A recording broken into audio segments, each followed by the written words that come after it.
Halo, oke kali ini kita mau tak-atik sedikit nih. Jadi efek COVID sih sebenarnya ya. Jadi banyak sekali penawaran kayak itu loh apa sih namanya yang penundaan pembayaran. Nah, kadang tuh kita harus hati-hati ya. Ada namanya penundaan pembayaran khusus untuk kartu kredit. Ini case-nya kita ngambil untuk program yang kartu kredit BNI. Nah, sebelum ke sana ini ada preview dikit ya.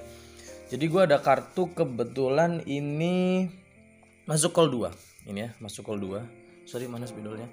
Nah, ini masuk call 2. Kenapa bisa seperti ini? Karena kita yang jelas udah lewat 1 bulan dari tanggal jatuh tempo sebelumnya. Billing sebelumnya itu ini. Nah, ini untuk tanggal cetak 19 April 2020 dengan total tagihan itu di angka 6.834.242. Oke ya. Di sini belum ada pembayaran terbukti dari tanggal cetak berikutnya yaitu yang di tanggal 18 bulan Mei 2020. Belum ada pembayaran, di sini tidak ada CR ya. Sudah muncul billing baru 5.447. Jadi total tagihan bulan ini tembus di angka 12.281.583 rupiah. Kemudian ada minimum payment ya, kita bisa pakai opsi itu. Jadi ini teman-teman, kalau udah lagi keadaan kayak gini ya, mungkin ada sebagian yang terkena efek COVID. Ada banyak alternatif untuk melakukan pembayaran. Pertama, kita rubah cicilan. Kalau rubah cicilan sih sebelum tanggal cetak ya, itu kita bisa atur lah. Cuman kan kebetulan ini kartu gua ini khusus untuk pembayaran asuransi. Jadi kalau gua rubah cicilan otomatis limitnya akan hilang.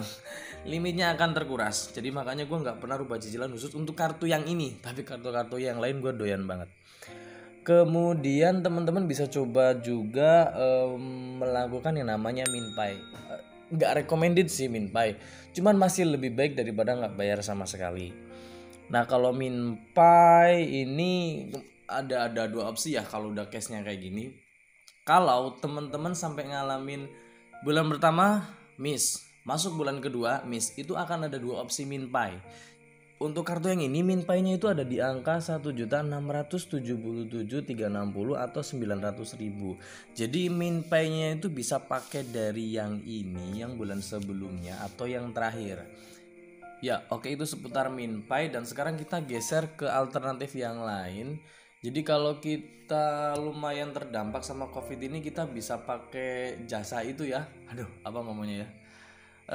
Pelunasan yang bayar sekitar 2,5 atau 3%. Cuman rata-rata sih 3% kalau untuk pelunasan kartu kredit. Jadi kita datang ke jasa sek-sek gitulah ya. Jasa esek-esek. Esek-esek ini di sini bukan esek-esek yang aneh-aneh ya, tapi memang kartu kita digesek kemudian di ya gitu-gitulah. Saya yakin teman-teman ngerti. Kita bisa pakai jasa pelunasan dan itu bagus untuk membuat histori kita terbaca lancar. Bagus untuk membuat histori pembayaran kita terbaca lancar itu. Jadi kita bayar di range 3% ya, 3% dari total tagihan.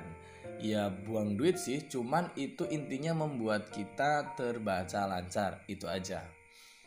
Kemudian yang paling agak bikin orang bertanya-tanya, ada nggak sih yang namanya program penundaan pembayaran kartu kredit? Nah kalau BNI ini ada, teman-teman bakal ditawarin program itu dengan catatan itu masih di call 1 OTW call 2 deh. Jadi call 2 nya masih anget-anget gitu lah. Bukan call 2 tuh, masih call 2A. Oke, masih call 2A. Ya, masih call 2A teman-teman akan ditawarin. Jadi untuk penundaan pembayaran kartu kredit BNI ini teman-teman nanti bisa hubungi ke customer service atau memang kalau kita dapat penawaran itu ya tinggal diikuti aja sih prosedurnya dari si telemarketing yang hubungin kita. Nah kalau kita memang masih di call 1 kemudian belum ada pembayaran OTW call 2A Nah, itu kita otomatis akan dapat penawaran. Nah, gimana sih yang namanya program penundaan pembayaran kartu kredit ini? Ini teman-teman, persyaratannya itu pertama yang jelas itu KTP. Selain itu ada yang namanya kita harus foto fisik kartu kredit kita. Kemudian kita harus mengirim yang namanya surat permohonan penundaan pembayaran.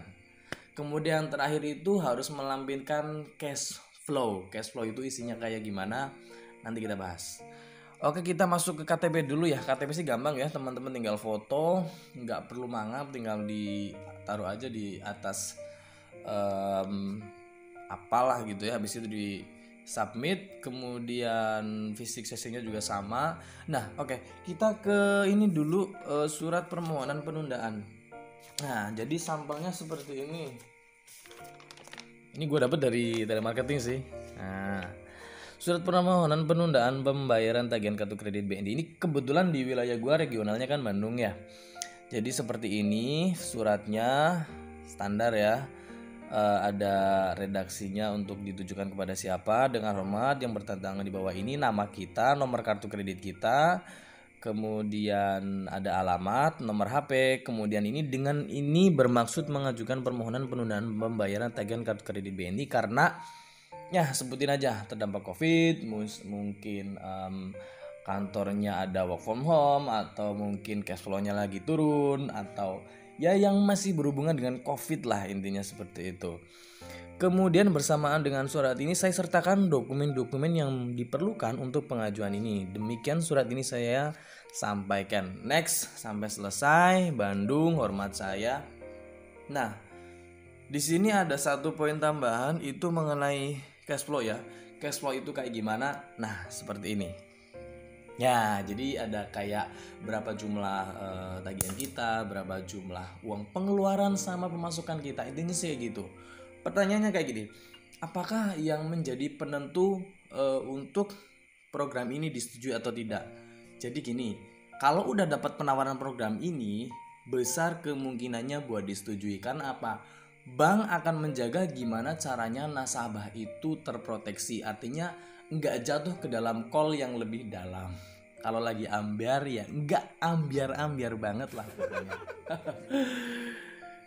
Jadi ya program seperti ini itu memang tujuannya untuk ngekeep nasabah. Ya judulnya sih memberi keringanan, cuman sebenarnya juga bank tetap ngunci ya. Oke, kita masuk ke aturan main yang namanya penundaan pembayaran. Ada catatan yang harus benar-benar dipahami. Itu ada dua. Pertama itu dirubah ke dalam bentuk cicilan tetap. Jadi tagihan kita ini nih, nah ya, itu akan dirubah ke dalam bentuk cicilan tetap. Konsekuensinya tuh bunganya jadi ringan karena cicilannya flat, dibikin flat. Bunganya jauh lebih ringan. Di angka berapa? Teman-teman bisa confirm ke bagian CS ya. Ada satu hal lagi, ketika kita rubah cicilan flat atau tetap dengan bunga ringan, kartu akan terblokir permanen. Ingat ini baik-baik. Kartu akan terblokir permanen. Jadi kalau teman-teman pakai kartu kredit ini kemudian melakukan penundaan pembayaran dengan opsi cicilan tetap, bunga ringan, kartu akan terblokir permanen. Itu nggak bisa dipakai lagi. Jadi kalau teman-teman punya billing rutin, contoh asuransi, listrik, atau telepon, apapun itulah, atau pasca bayar, ya sebaiknya jangan ambil opsi itu. Teman-teman bisa ambil opsi yang kedua, tunda bayar. Di sini bunganya jalan dan dendanya juga jalan. Denda yang masuk itu denda keterlambatan itu udah pasti. Kemudian bunganya juga bunga dari pemakaian. Mirip kalau kayak kita bulan pertama nggak bayar, masuk bulan kedua. Nah, hitung-hitungannya hampir mirip dengan itu antara denda dan bunganya. Yang enak satu, kartu hanya terblokir sementara sampai nanti kita menyelesaikan semua sisa tagihan kartu kredit BNI kita, meskipun di angka minimum payment nantinya itu. Jadi jangan sampai di bawah minpai. Itu sih masih agak jauh ya. Yang jelas intinya kalau notes yang harus teman-teman diperhatikan itu, kalau untuk tunda bayar bunganya sama denda jalan, dan kartu hanya terblokir sementara. Tapi teman-teman kalau pakai kartu kredit ini untuk tagihan yang berjalan juga, kayak listrik, asuransi, yang lain-lain gitu ya, iya baiknya sih jangan. Lebih baik MinPay deh. Lebih baik MinPay karena apa? Kartu akan terbaca aktif, dan meskipun limitnya ya perlahan akan tersedot sih, karena MinPay itu yang masuk lah berapa sih itu ya. Tapi kalau udah nggak ada sisa limit ya sesuaikan aja sih sama cashnya gitu kan. Kebetulan kartu gua ini kan rutin untuk billing bulanan, jadi mau nggak mau opsi yang gua ambil adalah MinPay. Ini udah paling jelek banget. Opsi yang bisa gue ambil adalah MinPay dengan harapan cash flow gue stabil, gue bisa selesaikan sisa billing tagihan yang ada. Atau ini kan ada 2 bulan billing. Bulan yang pertama gue kena di angka 5 juta 6.800.000-an. Kemudian billing yang selanjutnya ada di angka 12 jutaan. Ini kartu udah terblokir sementara. Nah, kalau teman-teman alamin kayak gini bisa diambil, bayar ini aja dulu, kartu akan terbuka, dan layanan debit auto debitnya itu bisa berjalan lagi. Nanti pas nyampe tanggal ini tanggal jatuh temponya. Nah, 7/06/2020, 7 Juni 2020 teman-teman selesaikan di angka sekian. Jadi tinggal dikurangi aja 12.281.583 dikurangi ini. Pokoknya gimana caranya, aturan mainnya sih, sebelum tanggal cetak yang baru bulan berikutnya itu kita selesaikan di angka segini. Sesuaikan dengan billing yang teman-teman punya. Intinya sih kayak gitu. Kebetulan ini udah OTW call 2B, sekarang ada di call 2A. Itu ya teman-teman seputar penundaan pembayaran kartu kredit. Oh ya, satu lagi.